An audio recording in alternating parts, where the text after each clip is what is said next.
परमपिता, मेरा कष्ट निवारण कीजिए। मेरी बुद्धि मुझे बहुत दुखी कर रही है। बात बात पर यह प्रश्न करती है और मैं उन प्रश्नों का उत्तर नहीं दे पाता। क्या प्रश्न है नारद? मधु कैटव को आपने राक्षस ही उत्पन्न किया था ना? हाँ, परंतु भगवान विष्णु ने अब उनका उद्धार करके उन्हें जय विजय का दिव्य रूप प्रदान करके पार्षद बना लिया है। यही तो परमपिता, एक ओर तो उन राक्षसों को अपना पार्षद बनाकर वैकुंठ द्वार पर उनकी नियुक्ति कर दी है, और दूसरी ओर मेरे बड़े भाइयों को किसी भी समय, किसी भी स्थान पर, किसी भी धाम और किसी भी लोक में प्रवेश करने की अनुज्ञा भी दे दी है। ऐसा भगवान विष्णु ने क्यों किया? कहीं मेरे भाई वैकुंठ धाम की ओर चल पड़े तो? निश्चय ही सनक, सनंदन, सनातन और सनत कुमार वैकुंठ धाम जाएंगे। परंतु क्यों? प्रभु की लीला। यह सृष्टि विकास का एक चरण है नारद। नारायण नारायण।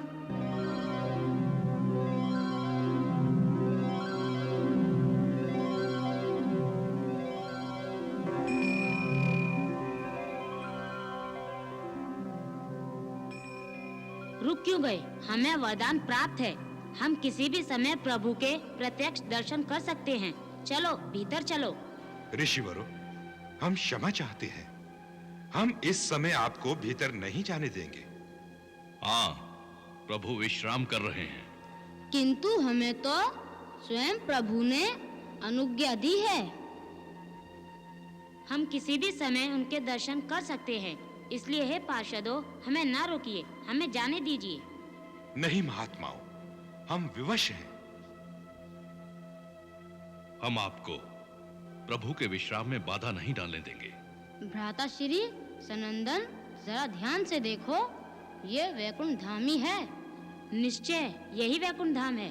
वैकुंठ धाम तो निर्विकार है, यहाँ विकारों को स्थान कैसे मिला? भगवान तो मोह से परे हैं। उनके इन पार्षदों में मोह की उत्पत्ति कैसे हुई? हाँ भ्राता श्री, निरंकार परमात्मा के द्वार पर अहंकार ने आकार कैसे धारण कर लिया?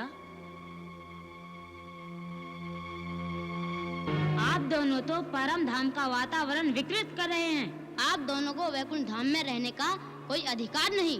ऋषिवरों, हमसे भूल हो गई। हम क्षमा प्रार्थी हैं। आपका अपराध क्षमा नहीं किया जा सकता। आपको वैकुंठ धाम त्यागना होगा। नहीं ऋषिवर, हमें क्षमा कर दीजिए।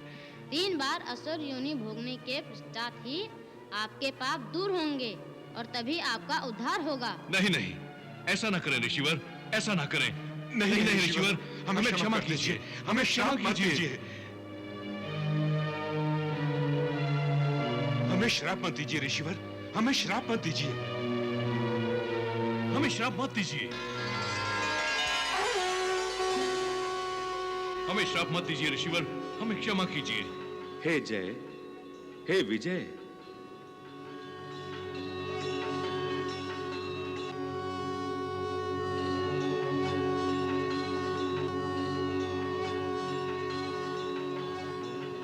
निराश होने की आवश्यकता नहीं है पार्षद। वैकुंठ लोक से तुम्हारा पतन निश्चित था। सनक, सनंदन, सनातन और सनत कुमार तो केवल इस पतन का माध्यम बन गए। परंतु ऐसा क्यों प्रभु? क्यों? सृष्टि के विकास में तुम दोनों को ब्रह्मदेव का सहयोग देना है। असुर कुल में तुम्हें 3 जन्म लेने हैं और जन्म के पश्चात मेरा विरोध करना है। इस प्रकार सब लोगों में धर्म के महात्म्य को बताने में अप्रत्यक्ष रूप से मुझे तुम्हारी सहायता मिलेगी। इसलिए हे जय, हे विजय, इन ऋषियों के शाप को वरदान समझकर स्वीकार करो। जो आज्ञा प्रभु।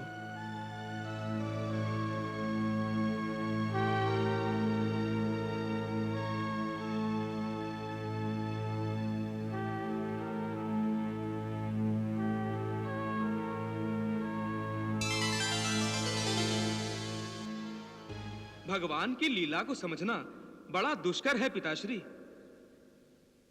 जय विजय के पतन के लिए मेरे भाइयों को माध्यम बना लिया प्रभु ने।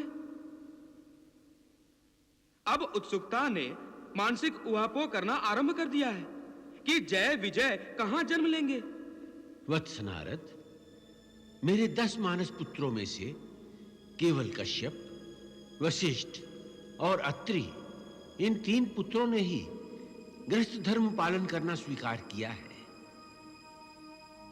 जिनमें से वशिष्ठ और अत्रि ऋषि धर्म की मर्यादा में रहकर गृहस्थ धर्म का पालन करेंगे और कश्यप बिना किसी मर्यादा के। वत्स नारद, कश्यप के यहां देव भी जन्म ले सकता है और दैत्य भी। नारायण नारायण। अस्ताचलस्ताय सूर्यदेवाय नमः। महर्षि कश्यप तो संध्या वंदन कर रहे हैं। अस्ताचलस्ताय सूर्यदेवाय नमः। अस्ताचलस्ताय सूर्यदेवाय नमः।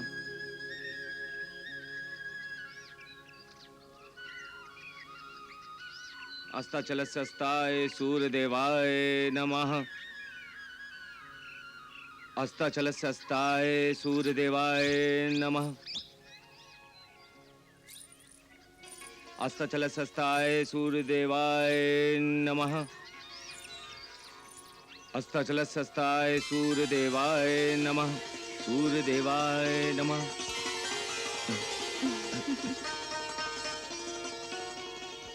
अरे क्या है देवी? जरा इसे समझाइए स्वामी। किसे? मेरे मन को। आज बहुत चंचल हो रहा है आपके लिए। ये क्या कर रही हो देवी? ये संध्या पूजा का समय है। जानती हूँ, मैंने भी अपने मन से यही कहा था। कहने लगा संध्या पूजा तो महर्षि प्रतिदिन करते हैं, आज रति पूजा हो जाए। छी छी छी छी छी छी, ऐसी विलासपूर्ण भावना। और इस समय ये रुद्रदेव का समय है देवी। इस समय उन्हीं के गण भूत प्रेत पिशाच भ्रमण करते हैं। आज हम भी भ्रमण करेंगे उनके साथ। आइए ना। क्या कर रही हो दीदी? छोड़ो ना। क्यों पाप को निमंत्रण दे रही हो? पाप को निमंत्रण? पति पत्नी का प्रेम कभी पाप होता है क्या? ठीक है, मुझे संध्या तो कर लेने दो। इस समय आप संध्या से ध्यान हटाइए और दीदी पर ध्यान लगाइए। आइए ना, आइए। अरे सुनो ना। आइए, आइए ना। मेरी बात तो सुनो। ये समय उचित नहीं है दीदी। दीदी मेरी बात सुनो।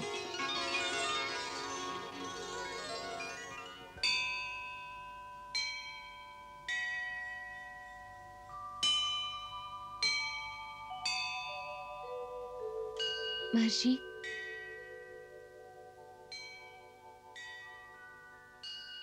फिर से पूजा? प्रातःकाल की पूजा तो आप पूर्ण कर चुके थे।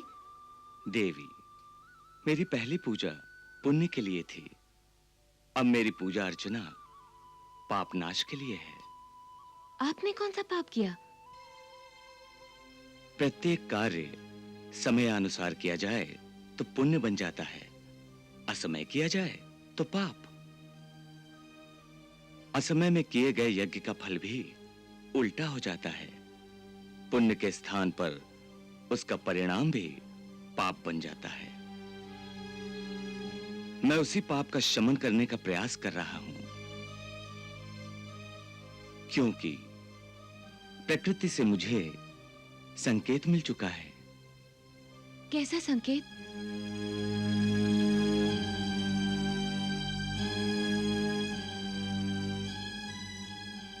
देवी, तुम 2 भयंकर असुरों को जन्म देने जा रही हो।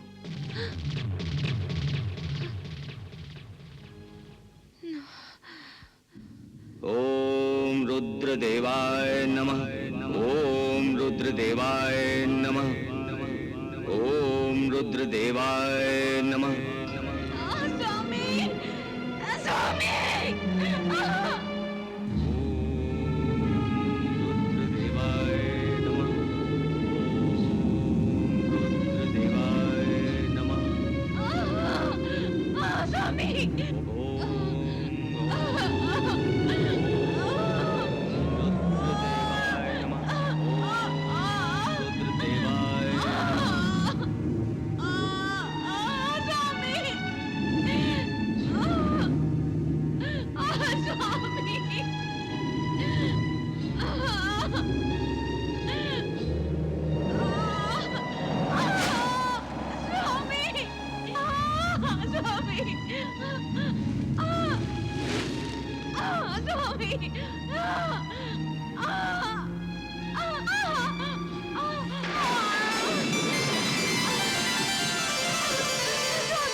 स्वामी, स्वामी, दीति, तुम्हारे शारीरिक कष्ट का यह अंतिम समय है, परंतु विश्व के कष्ट का समय आरंभ हो चुका है। देवी, परमेश्वर तुम्हारा कल्याण करे।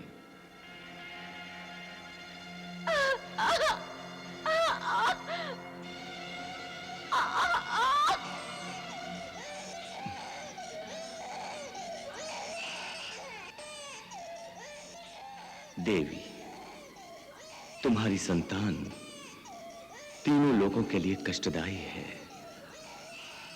ओम रुद्रदेवाय नमः। नारायण नारायण, धन्य हो प्रभु, धन्य हो। अंततः आपने पार्षदों को हिरण्याक्ष और हिरण्यकश्यप के रूप में जन्म देकर अपनी लीला का सूत्रधार बना ही लिया। नारायण नारायण, आपकी लीला अगाध है प्रभु।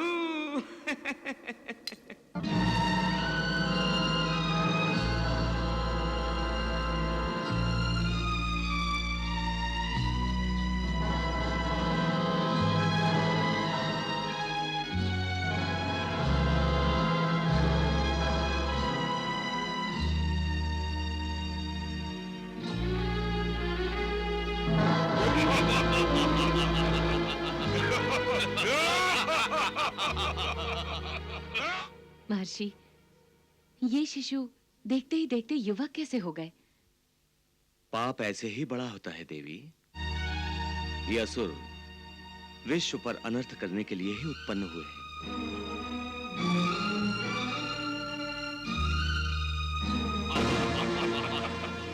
अब हम तप करेंगे। हाँ, इतना घोर तप करेंगे कि सृष्टि रचयिता ब्रह्मा हमसे प्रसन्न हो जाएं। वो प्रसन्न हुए कि हमने वर मांगा। हिरण्याक्ष, हम उनसे यही वर मांगेंगे कि जब तक उनकी सृष्टि है तब तक हम दोनों का अस्तित्व रहे। तुम तो बड़े बुद्धिमान निकले।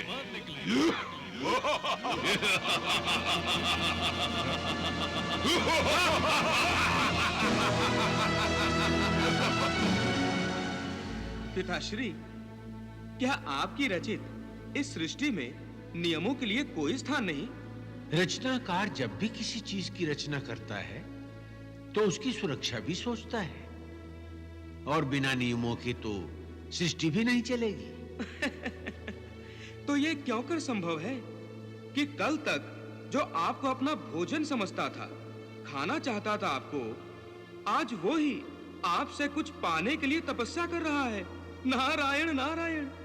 तुम मधुकैटभ अर्थात जय विजय अर्थात हिरण्याक्ष और हिरण्यकश्यप की बात कर रहे हो? हाँ, वो तो उस समय मोह में ग्रस्त थे और आज मोह अंधकार में भटक रहे हैं। ये ना अपने आप को जानते हैं और ना ही इस समय हम उन्हें स्मरण है। वो तो भगवान की कठपुतलियां बनकर नाच रहे हैं।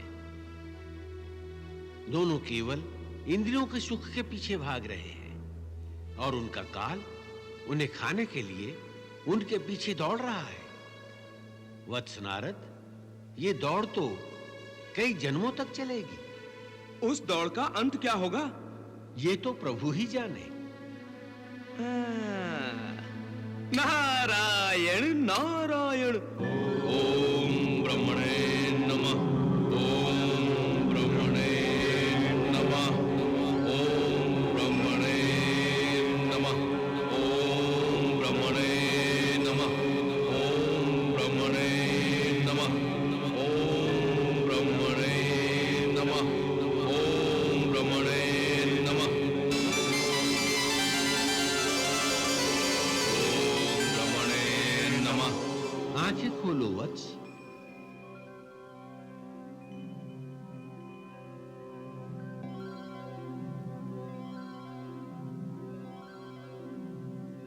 तुम्हारा तप सफल हुआ। वर मांगो। विधाता, मुझे ब्रह्मांड में सबसे अधिक बलवान बना दो। मेरा कोई वध न कर सके सिवाय भगवान के।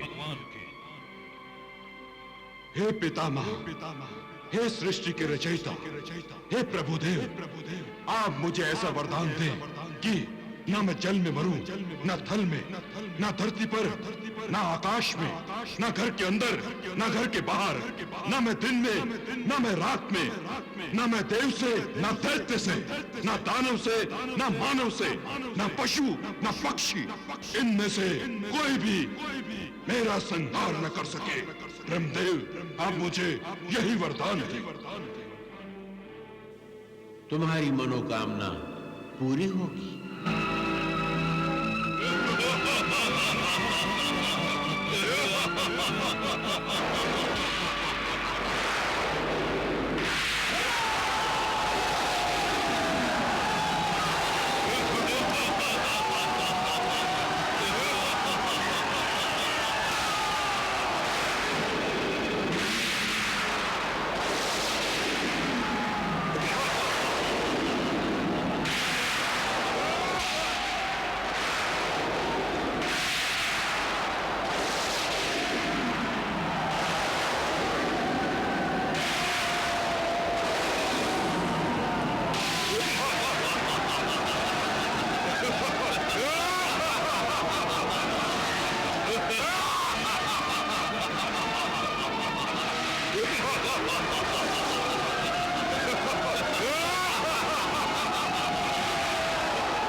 मुझे खेद है पिताश्री, आपको देवताओं के कल्याण की चिंता ही नहीं।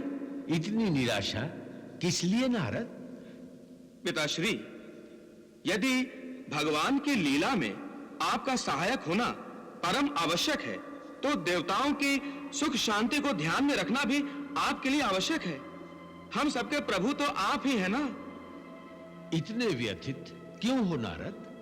क्या बताऊं पिताश्री, मुझसे इन देवताओं की दुर्दशा नहीं देखी जाती। चारों दिशाओं में भागे फिर रहे ये, कोई रक्षा करने वाला नहीं, और स्वयं इतने बलशाली है नहीं कि हिरण्याक्ष और हिरण्यकश्यप का सामना कर सकें। और उस पर आपने उन्हें ऐसे वरदान दे दिए कि वो जो चाहे सो करें, वो जिस लोक में चाहे उसके स्वामी बन जाएं। सारी सृष्टि समाप्त कर देंगे वो तो। पिताश्री, दैविक सृष्टि का विनाश तो अब निश्चित है। नारायण नारायण। तुम प्रभु की अलौकिकता नहीं जानते, इसी कारण इतने भयभीत हो। स्थिति वैसी ही है विधाता। वो देखिए ना, देखिए, दुराचारी उन्मत्त हिरण्याक्ष कैसे आतंक मचा रहा है। स्वर्ग लोक विजय करके मन नहीं भरा उसका, अब पृथ्वी के पीछे पड़ गया है। ऐसे में सृष्टि कैसे संभव है विधाता? अपितु जो भी सृष्टि अभी तक हुई है, उसका अस्तित्व भी संकट में पड़ गया है। नारायण नारायण। नहीं वत्स नारद, सृष्टि तो होगी ही, होनी ही है। जो हो रहा है सृष्टि के विकास के लिए ही हो रहा है। और विकास की कोई एक दिशा नहीं, कोई एक लोक नहीं, और विकास का कोई एक कारण नहीं। कारण भी वही प्रभु बनाते हैं और कार्य भी वही है। मेरा तो नाम दिया है उन्होंने, सृष्टिकर्ता। यथार्थ में कर्ता वही है। वो जो भी करते हैं अपनी सृष्टि को ध्यान में रख के करते हैं। उन पर विश्वास करो, उनकी लीला अगम्य है। नारायण नारायण।